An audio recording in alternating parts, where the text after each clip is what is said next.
How strong is Hajime? ARIFURETA Hajime's true power explained every OP skill and ability from AniNews. I've been shoving down Emerson Shadow content down your guys' throats. Maybe we'll switch it up. Watch some different content about different anime we're watching. Let's see what AniNews got to say. It's a lot more powerful than I initially thought him to be. Okay. He may not be as strong as someone like Rimuru, but a lot of his skills are actually very similar. So already immediately we're doing power scaling. So Rimuru above Hajime. Now I know there's gonna be ARIFURETA stand that's gonna be like, no, that's fucking wrong. You're fucking lying. You don't know shit, AniNews. Is this true? Hajime is weaker than Rimuru? Maybe it's a fair thing to say. I'm not really sure. Even the way he gradually gains his powers is very reminiscent of Rimuru's progression. I suppose that's to be expected given the title of the series, but what I didn't expect was for him to become this OP so quickly. Like, the amount of skills he'd gained from just his adventures in the labyrinth is the fastest rate of growth for any isekai protagonist we've seen so far. In the span of the first labyrinth, the first one where Hajime was eating all the monsters, changing into a monster, like a human hybrid, saving Yue, and then fighting at the deepest layer of that first labyrinth, yeah, he did become ridiculously strong, didn't he? I mean, it almost felt like he was too OP at sometimes. There was that one moment, there's one actual desperation moment where Yue was getting targeted and then Hajime like stood in front. I think he did what's called like a limit break, right? We've seen the limit break like I think a couple times. Koki used it in the season finale, but that first couple episodes, yeah, he did become ridiculously strong really fast. And that doesn't even take into account any of his weapons or equipment. So, as I usually do for every isekai I cover, let's take a spoiler-free look at how strong the main character is so far. Starting with all of Hajime's OP skills and abilities, then following it up with his weapons. I'm not gonna lie, a lot of these skills and abilities just go over my head. Like the floating one, I remember now, because it's like we killed like the rabbit monster and got it. But a lot of the weapons, sometimes they don't even mention the name anymore. And recently in season 2, I'm just looking at, oh, Hajime is like, got a new thing. What's he doing up? Oh, he's charging up. Oh, it's a missile attack. And I'm like, okay, does it have a name? Should I be aware of it? Is it just generic missiles? I don't fucking know. And equipment in another video. Now, I think that's just the problem with the anime. This at the beginning, but if you do happen to enjoy these types of videos, then like be the sure video! to subscribe so you can see when the next one comes Go out. guys! I'm saying this now because I'm pretty close to 500k and my family's been waiting a couple months to celebrate it with me. 500k. So any help in reaching it? 500k 1 year ago. 617k now. This guy is just gonna get monsters, bro. 1 million soon. Would be greatly appreciated. But anyway, if we're gonna understand the details behind Hajime's powers, then we first need to understand the fundamentals of how they're represented. First, there's the stats which dictate your proficiency in the basic attributes, a job title which refers to a person's natural aptitude, then the skills which are essentially hidden talents derived from that job title. So, what we see here are all the details defining Hajime's abilities from the moment he was teleported, all of which then come together to form an Hold up.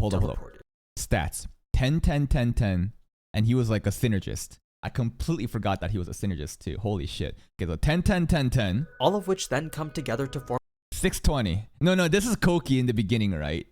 So Koki is 17. His job is just hero. Like, he just got teleported with this fucking armor. And I was like, this pay to win motherfucker. Look at him. an overall level between level 50 already? 1 and 100.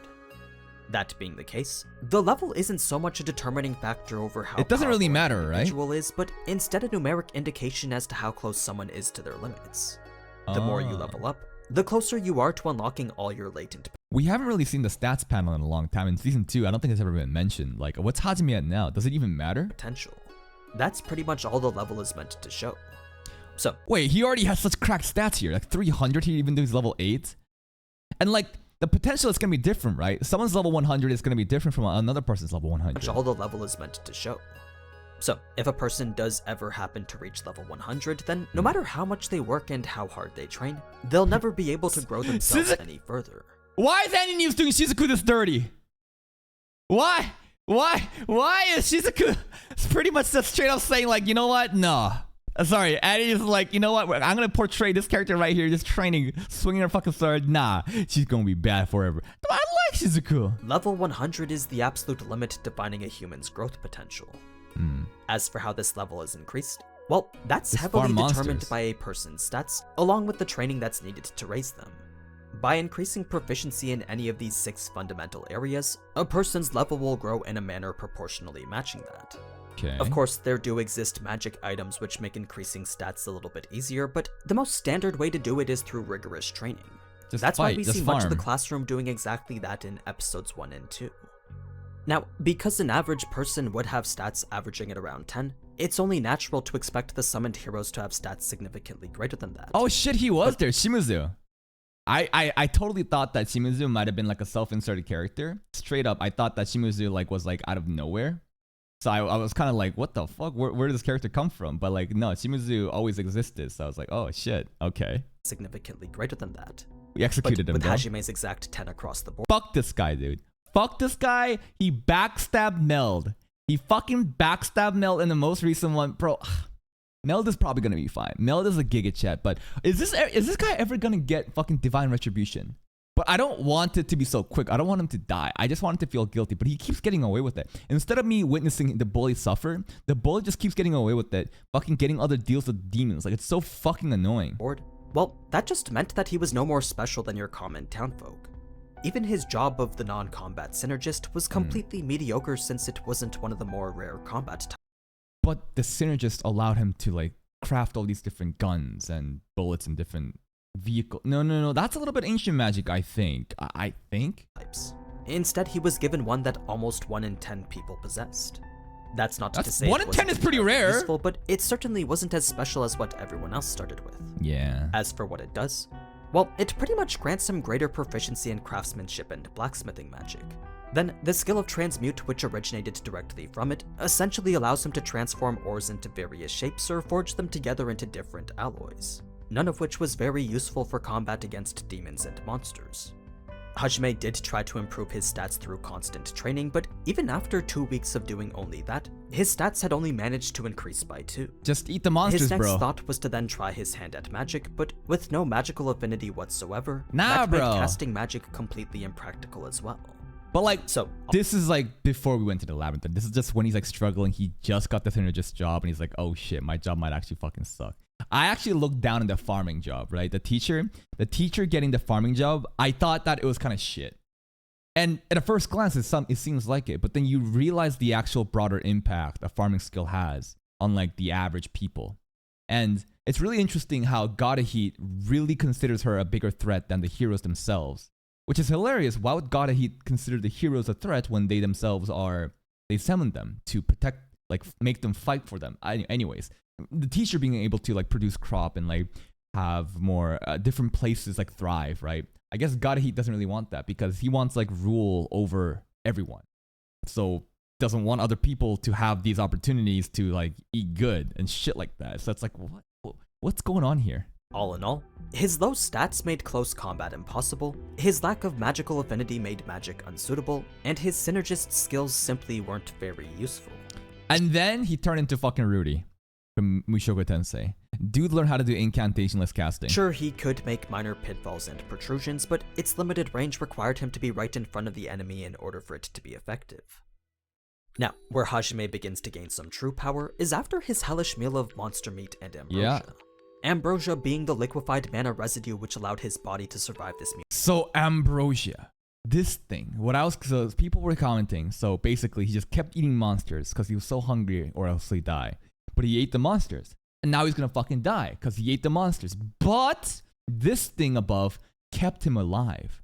So it's this constant cycle of near-death experience, but the ambrosia keeps him alive, that causes him to just go through this freakish transformation from, who he is now into the Giga Chat he is, right? Residue which allowed his body to survive this mutation process. Mm-hmm. It was immediately after this that Hajime's stats had improved. I liked this way of making a character OP because he didn't just get granted powers out of nowhere without any kind of like consequences, right? He had to suffer a lot. This is a really rigorous procedure of him just like constantly going through near-death situation, then being brought back to life and still suffering over and over again. While some characters, they're just fucking, oh, I just have these powers magically. It's like, well, okay, I guess. Proved to what we see here. Not only increasing the upper limits of his overall potential, but also providing him with significantly more skills than before. Since these stat improvements are relatively straightforward though, the more important thing to focus on then would be his skills.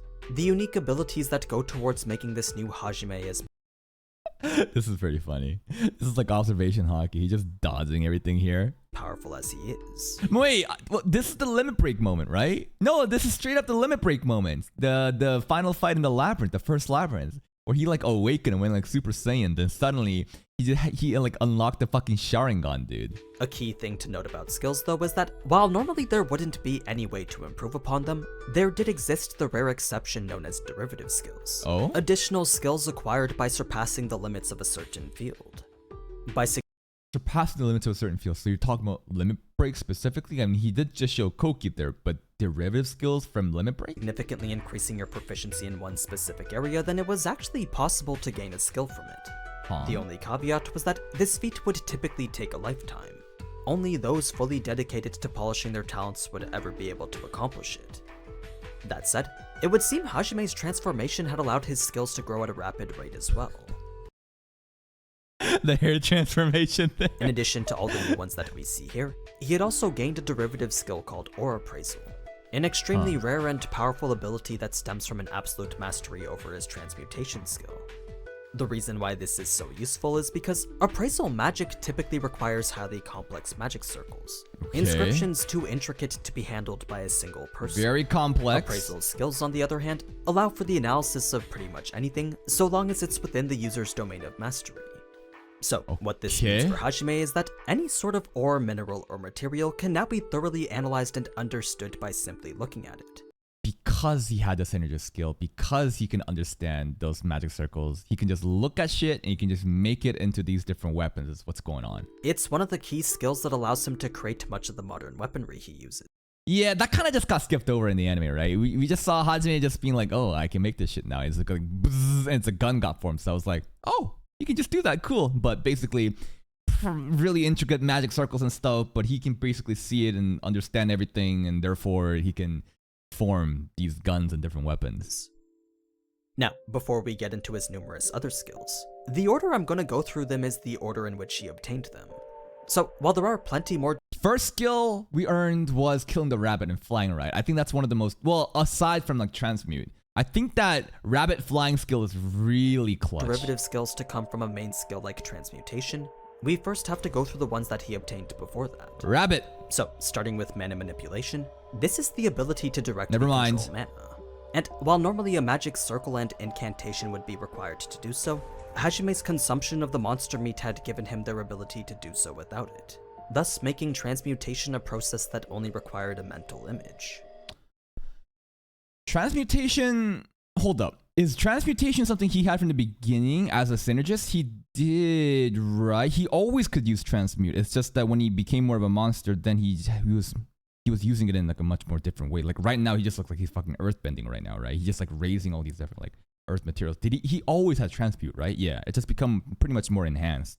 Iron Stomach, on the other hand, is probably one of the... If you think about it, transmute, he needed transmute for the magic circles. If you think about it, transmute is fucking insane. Like, in the beginning as a synergist, transmute probably didn't do shit. But if you just witness what he's doing right now, just like moving, like forming terrains and stuff, that kind of power alone makes you already like a crazy magician, doesn't it? The synergist is actually kind of cracked if you could transmute like that from the beginning. The most important skills he gained down there.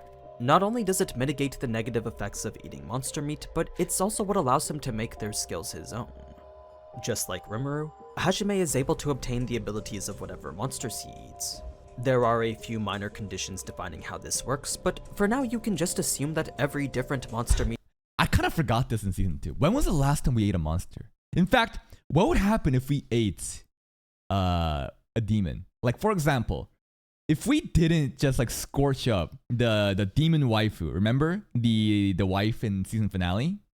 The girl who had the powers to control the monsters, because it turns out these monsters being spawned, it's not just like a dungeon in Danmachi. No, it was actually her magic that was causing these monsters to be spawned, right? That was one of the revelations. If we ate Hajime, sorry, if Hajime ate the waifu, what would happen?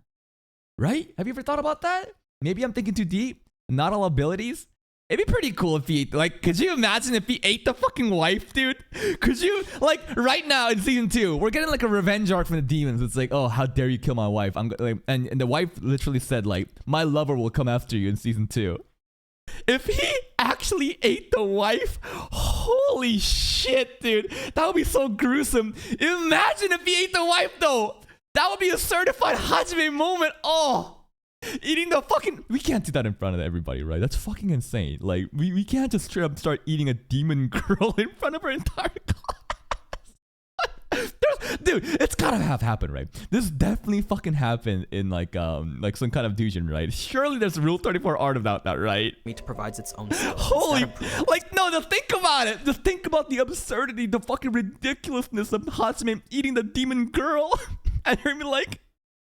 And then I'm gonna eat your husband too. Your lover in season 2, I'ma eat him too. That being the case, it makes sense then that the wolf meat was what had given Hajime the lightning field skill. Oh, an ability that produces a that. dischargeable field of electricity from the user's body. He pretty much uses his lightning in every gunshot too, right? It's not something he could... Someone said because he's able to infuse this lightning capabilities into the guns, like magic bullets or something, that's why there's like no recoil, because sometimes Hajime uses like a sniper rifle, fucking one-shot sniper rifle. He's not going like this with like padding here to fucking recoil. No, he just fucking does it like this, right? Like a pistol. But then someone said in the YouTube comment, they're like, no, he's actually using these like different lightning magic bullet kind of stuff that actually has no recoil. So it makes sense. I'm like, all right, dude, whatever. Fire off like a projectile, but with a properly designed conductor, it could definitely be redirected like that.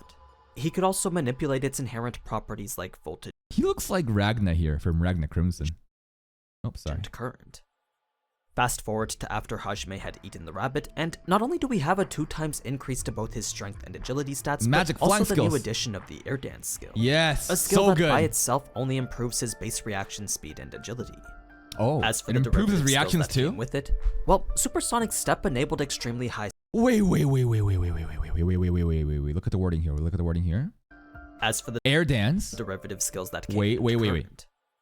Fast He said that the derivative skill is the air dance of actually jumping up. But before that, after Hajime had eaten the rabbit, and not only do we have a 2x increase to both his yes, because killing monsters obviously raises your stats, but strength and agility stats, but also the new addition of the air dance skill. Yes, a skill that by itself only improves his base reaction. So the skill itself only improves his base reaction speed. He shouldn't be able to fly. But we talked about derivative skills. Derivative skills are something you acquire after limit breaking, right? Maybe I'm understanding because AniNews said derivative skills are earned when you surpass your limits. I was conflating that with the term limit break that we've seen Koki and Hajime do before. But basically, on top of air dance, the flying aspect is not free. No, you gotta get a derivative of that. How do you get the derivative of that? Did he limit break the skill? Like limit break itself is a skill. So basically, if you already have limit break, then every skill you earn, you will just get derivative skills on top of that. Is that what's happening? Speed and agility. Like because he can already limit break, every skill he gets, he will also unlock this derivative skill. Is that what's going on? As for the derivative skills that came with it, well, supersonic step enabled extremely high speed movements, while fucking flash step, dude. I love flash steps in anime. Aerodynamic allowed him to create mid-air footholds. Yeah, that's the one we see a lot. Platforms made completely out of compressed air. We see aerodynamic a lot, right? This is very useful. At a certain point, I was like, where the fuck did we get this skill? It's like, oh yeah, that rabbit. So, with these being the two initial derivatives from air dance, Hajime was now much more nimble than he was before. Not only could he traverse the labyrinth with no trouble whatsoever, but the footholds of aerodynamic provided way more options in combat. He was pretty much always taking advantage of the high ground when it came to facing off against. The CGI, dude. Look at this shit. Hajime looks so cool. He looks like a gunslinger. Look at this. No look all around. Look at this shit. He was pretty. Look at this. Oh, so cool. This is some gunslinger shit, right? Looks so cool. And then much always taking it. Look at these fucking monsters just fly off, dude. What is this? Advantage of the. What the fuck? High ground when it came to facing off. Some people say that the CGI in season 1 was so bad, that's what kind of made it good. It's so bad, it's so fucking bad that it's good, and people kind of meme on it. Against grounded monsters. Now, after Hajime had beat the bear, aside from an increase to his stats across the board, he had also gained a skill called Gale Claw, an ability that creates sharp pressurized blades of wind that can cut through almost. Now, all this magic shit kind of got power crept, huh? I think of all these magic, like when was the last time we saw Gale Claw? Are we ever going to use Gale Claw again? Probably not. We have so many different guns. Like all the skills kind of got power creep, but you know what doesn't get power creep? And this goes into my, my talk about Honkai Star Rail or Genshin Impact. You always pull for units with support or utility, right? For example, Air dance, the rabbit magic, the flying one, we see that all the time in season 2 here, even after the power creep. But those DPS skills in the beginning, right? The Gale Claw, they all get fucking creeped, dude. We don't need this shit. I guarantee you we will never see a Gale Claw in season 2 or in future seasons ever again, bro. Who the fuck needs that shit? He used the Devil Claw against the Devil Monsters. Okay, what? Okay. Maybe we saw the finale, but are we gonna see it in season 2 moving forward? Does he see it in season 2? It'd be kind of cool to see all these different skills get brought back on specific situations. Because recently Hajime just basically says, "Oh, I got this new gun. I'm gonna just blow them up." I'm like, "Yep, you do your thing, Hajime." Almost anything. I'm not sure if he could launch them like how the bear did, but when you have a gun, I suppose that's not really necessary anyway. Exactly. Why use this projectile weapon when you have a better projectile weapon? No. Instead, Hajime chooses to apply Gale Claw to his gun like a type of protective coating. So, should he ever come into a close quarters combat situation, then wait. I missed that. Wait. Claw to his gun like a type of protective coating. So he imbues his gun with Gale. That's how he sometimes, like, there was that one scene where Hajime's like walking around with his gun and tall grass, and he's like cutting grass and shit. And I was like, what the fuck is happening here? How are you just doing that? That's Gale Claw. Gale Claw is imbued around his gun, so it's sharp. It's like a melee weapon now. Oh, okay, that's a cool way to bring in these old skills, but keep them around while, not being like the focal point of his magic, because he just shoots shit though. But I would have never known that was Gale Claw imbued, because in the gun, you don't see anything. You just see the gun, right? You don't see like this like yellow claw-like magic that's like glowing around it. So, should he ever come into a close quarters combat situation, then the sharp blade-like edges would make his melee attacks much more effective. Moving on to his fight with the Basilisk, the 3 skills he had gained after were Night Vision, Sense Presence, and Petrification Resistance. Not gonna lie, I completely forgot this one even happened. Night Vision, Sense Presence?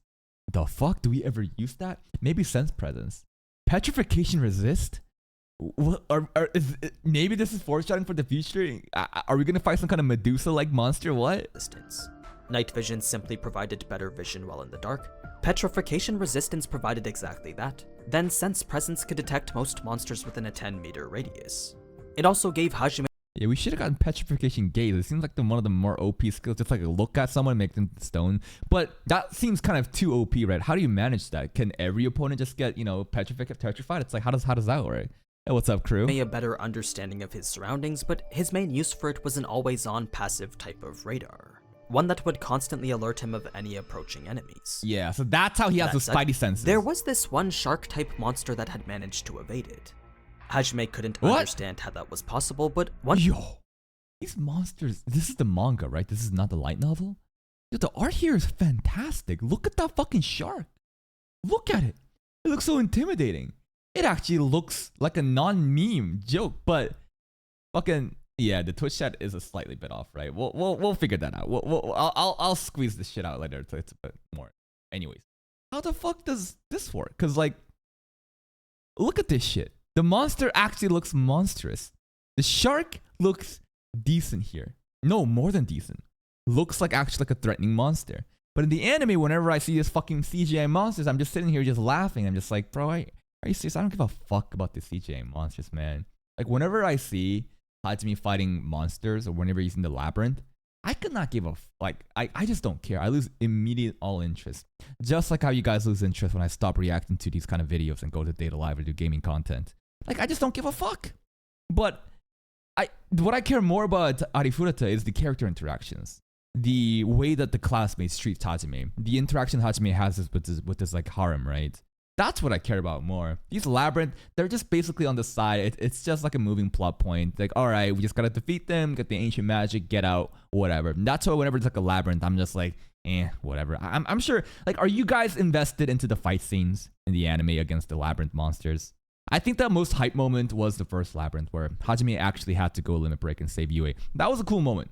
That was actually a pretty cool moment. But beyond that, it's just like, Hajime's just gonna go pew pew and he's gonna win. Once he had eaten its flesh, he'd found out it possessed a skill called Hide Presence, the direct counter to a skill like Sense Presence. Along with being able to conceal the user's presence, this skill also made the tracking and detection of them nearly impossible.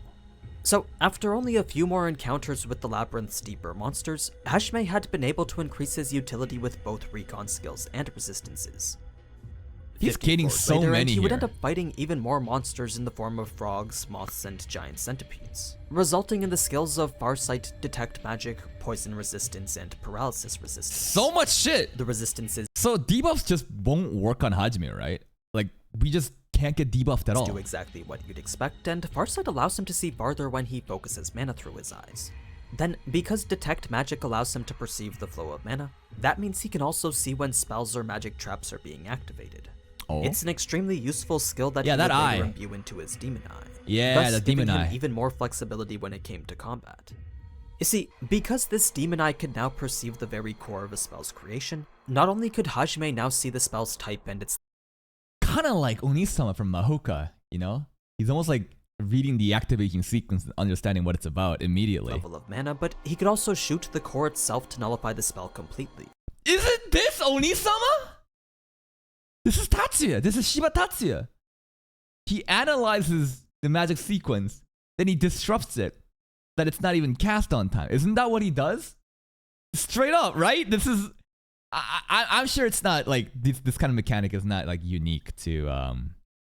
This is not like unique to Mahoka, right? Or ARIFURETA. I'm sure this has been like a similar kind of concept has been done in many different series. Like this is like reading like an opponent's magic and like disrupting it. I'm sure this is not unique to specific anime, but a lot of, you know, a lot of like the resemblance here. He's just speed reading and Hajime is just seeing.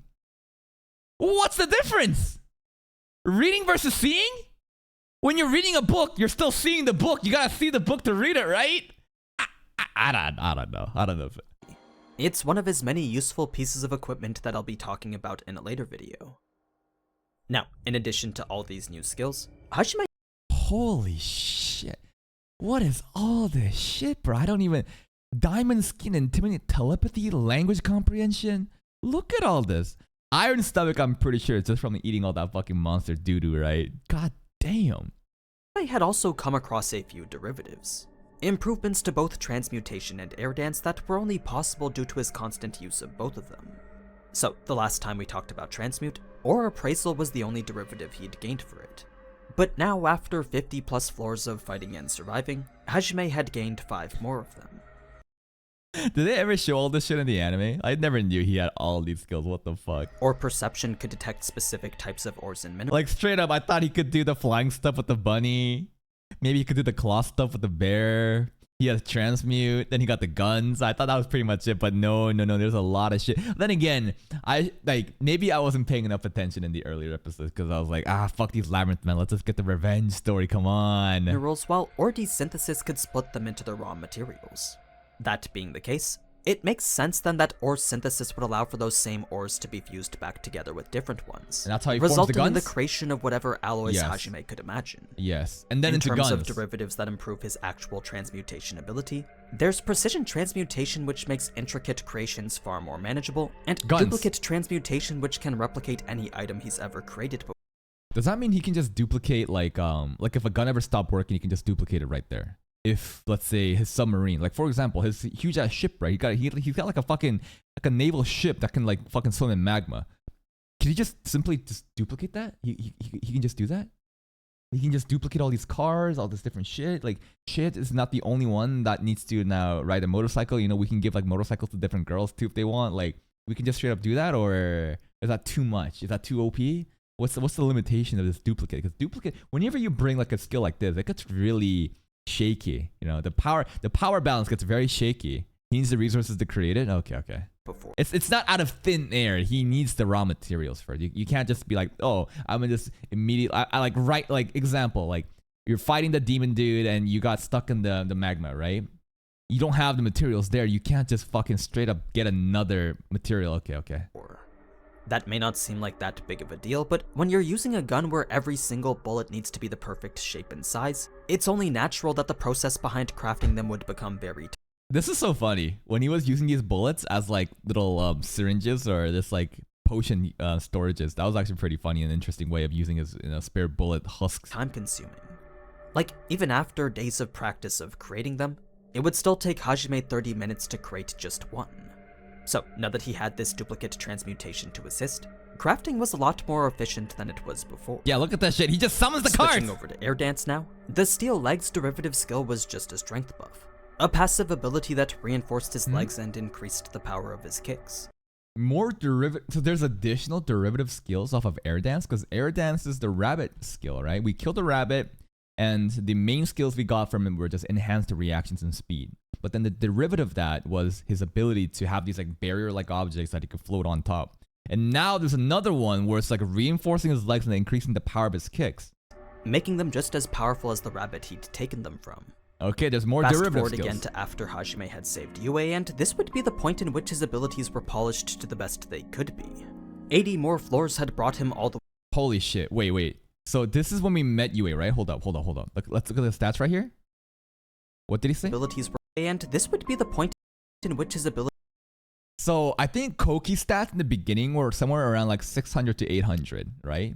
That's where he was at, like at level 50 or some shit. Hajime has already like almost like triple this shit. God damn, his highest stat is agility though. I guess it makes sense because he's been, you know, moving so fast with the air dance and stuff. Abilities were polished to the best they could be. Magic defense is pretty low. I mean, he is a gunslinger. His defense isn't gonna be high.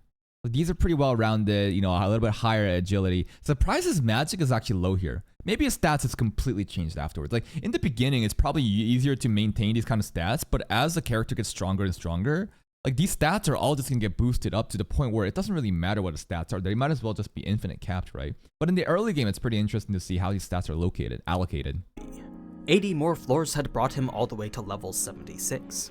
Still not the max of whatever latent potential rest within him, but when it came to marksmanship, physical abilities, specialized magic, and transmutation, Hajime had honed all these skills to near perfection. Yeah, right here, no recoil, It was no after recoil. his latest fight with the Cyclops, though, that Hajime would gain the new skills of Diamond Skin and Intimidate, along with a few derivative skills for his mana manipulation. The first was nothing more than a defense buff which hardened Diamond Skin mana around the caster's body. Wait, it wasn't an impenetrable barrier, but this is not Diamond Skin here, right? No. This is Koki doing something to Shizuku, right? He's helping, right? No. I thought for a second Hajime is like casting Diamond Skin to these two, right? Around the caster's body. No. That's not what. No. Like, for a second, I thought if you could actually like cast Diamond Skin on other people too, that'd be pretty fucking OP. Yeah, it's healing. It wasn't an impenetrable barrier, but it did provide additional reinforcement against both physical and magic attacks. As for Intimidate, well, this was an AoE. Are you telling me the sequence here? Hajime, you know, are you making my daughter cry moment? Hajime's papa moments. Are you telling me that this is an example of Intimidate, or is Annie just bringing up a scene that kind of like seems like a moment where Hajime is intimidating, but that might not? No. This is just papa mode, right? This is not him activating Intimidate, right? No. Man, I'm gonna miss these papa modes because we just fucking told Miu, hey, I'm gonna go grab some cigarettes and milk. I'll be back. Maybe. Bye. Debuff that caused nearby enemies to feel fear or panic. By using mana to amplify his presence, Hajime could inflict varying levels of fear depending on how much mana he was using. Dude, this girl right here, what if we just straight up ate her? I didn't notice her titties are so big. Like, what happens if we eat her? I know she's not a monster. She's a demon, so maybe it's not the same. Maybe you can't just like eat a demon and expect the same type of outcome because monsters and demons are different. But, oh my god, bro. If he ate her, if he just like bit, I need to stop. So, with both of these involving the direct use of mana, it only makes sense then that his mana manipulation would evolve because of it. And it's with these new derivatives that he'd gained from this mastery that Eat? What do you mean? What way?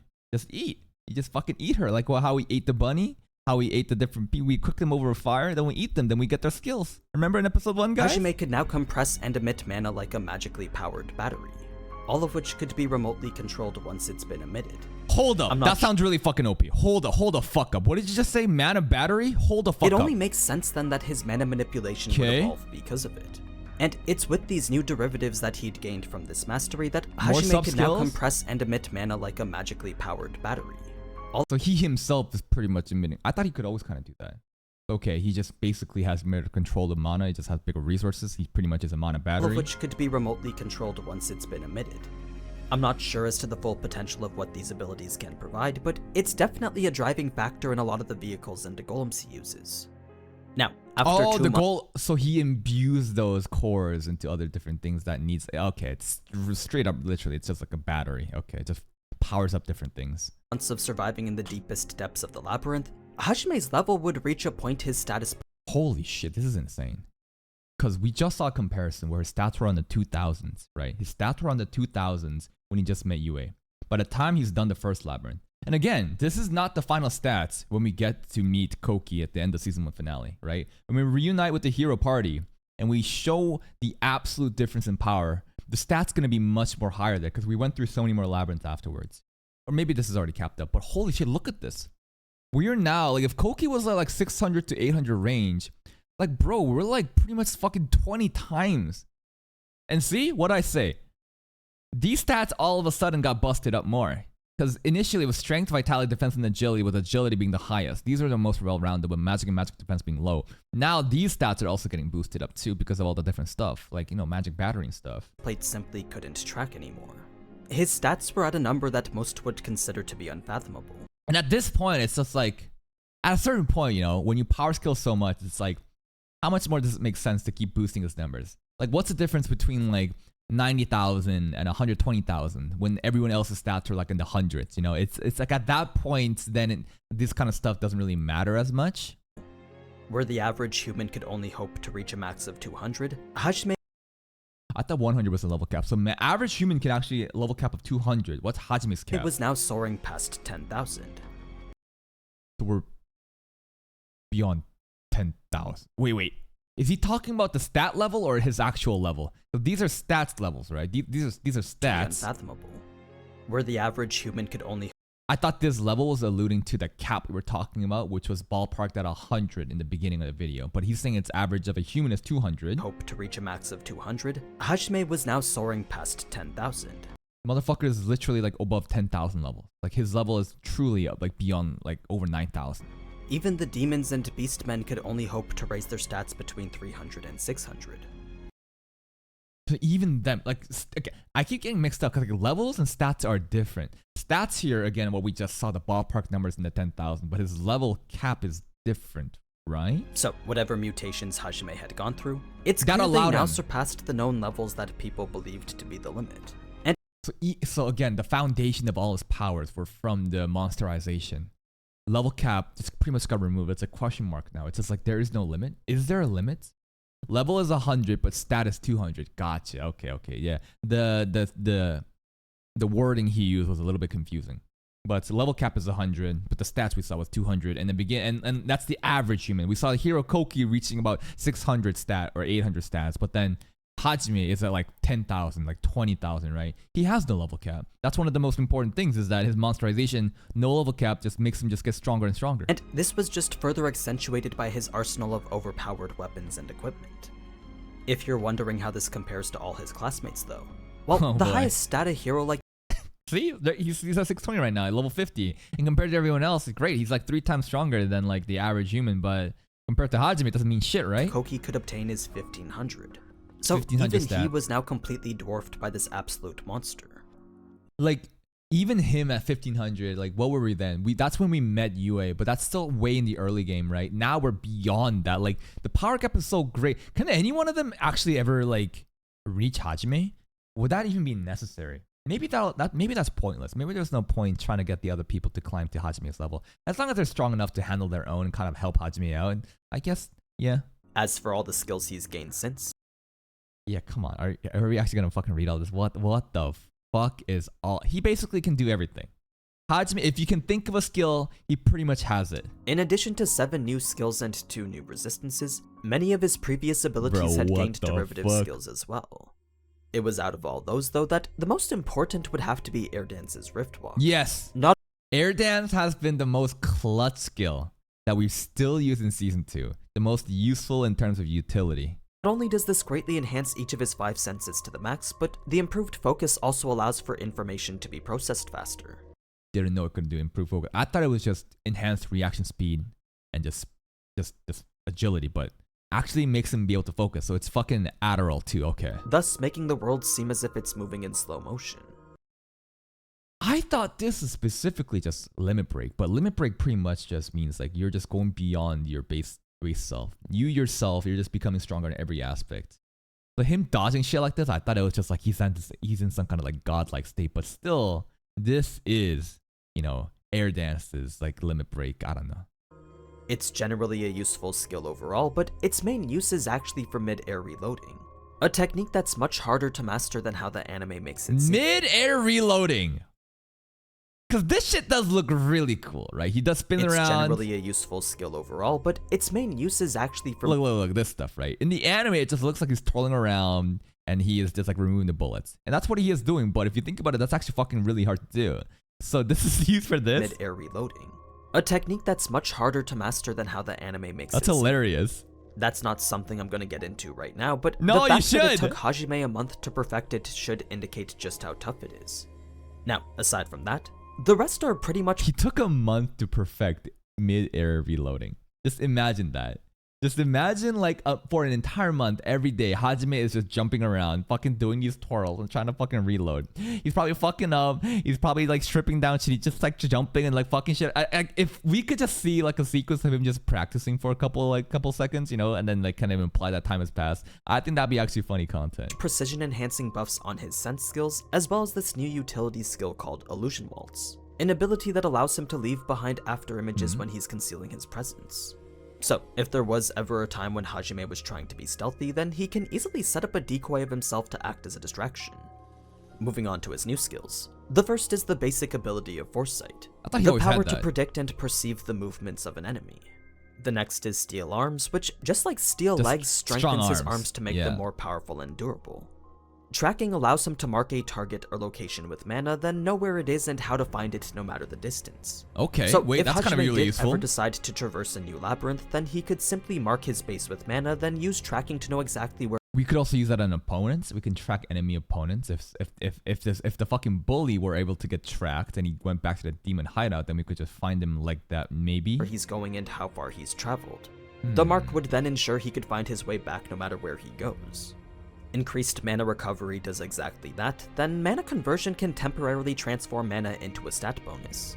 Its base version typically only applies to the fundamental attributes, but that'd be fucking nuts if you had a lot of mana pool and you can just like make your stats just get even more cracked. I mean, obviously you have to have a huge mana pool to do it. Why doesn't Rudy do something like this in Mushoku Tensei, bro? With the mana pool like that, why doesn't he just do that shit? With Hajime's mastery, he can now convert mana into healing or stamina as well. Then last but certainly not least, the two remaining skills are Limit Break and Creation Magic. So, derivative skills that are gained by surpassing the limits are different from Limit Break itself. Again, the wording is very specific. This is not the same. Limit Break is an actual skill, right? Limit Break is an actual skill that we've seen. The first of which improves Hajime's stats by a factor of 3, but only temporarily and at the cost of some serious fatigue after. The latter is probably... And I hear that, like, I was kind of shitting on Koki in season finale of him doing it. Because, like, come on, like, he's a fucking... Look at him with this fancy fucking armor. Look at his pay-to-win armor. Like, whoa, the hero's gonna be a hero. But the Limit Break is actually very impressive. Some people said that this is a skill that takes a lot to actually do. There's very few people in this world that can actually do Limit Break. And I guess Hajime and Koki are one of the few. I want to see a Shizuku Limit Break. Fuck Koki, man. Shizuku should have been the one to get a Limit Break. His most powerful skill, but at the same time approaches a whole new realm of magic that requires its own video. So, for now, all you need to know is that it's a godlike power that grants him control over any object, structure, or mineral. Creation magic is the first thing that the first ancient magic we learned in the first labyrinth, right? And this is how he was able to just make all these fancy ass, even more enhanced weapons or something. Like it's basically just like an addition to transmute in a way, maybe. But yeah, that's pretty much every skill that Hajime's gained so far. An arsenal of abilities that complement an even stronger... Well, technically, this is still part 1 because there's a part 2 to this. Like, all his OP... Okay, these are weapons and equipments. Okay, we're gonna watch that later, too. Of weapons. As I'm sure you've noticed, though, this is only a small portion of what he's actually capable of. A lot of his raw power stems from what he creates with these skills. And because he hasn't checked his status since leaving the labyrinth, it's very possible that he's gained even more of them. Now, I still don't think that he's as strong as Rimuru, but he's a lot closer and... still calling out, you know. I wonder if people are truly upset in the comment section of like, how the fuck are you gonna compare Rimuru against Hajime? You think this dirty slime is stronger than Rimuru? I mean, to Hajime? I wonder if people are arguing. In terms of matching abilities than I thought he was. Perhaps when I cover his ancient magic, it'll bring him even closer. Yes. Until then, though. Because he has so many ancient magic now, right? And Be sure to subscribe so you know exactly when that video comes out. Yeah, it's already out. But anyway. Anyways, you guys know the drill. Another dub video from AniNews giving us more detail about the animes that we're watching right now. I love his videos. And there is a part 2 to this, which covers equipment and stuff that we will watch. If you guys enjoyed these kind of videos and you want me to watch more of AniNews content about, ARIFURETA or Mahoko or different anime we're watching, please let me know in the comments. By the way, we do this reactions live on stream, 7 a.m. PST every weekday, so hope to see you there.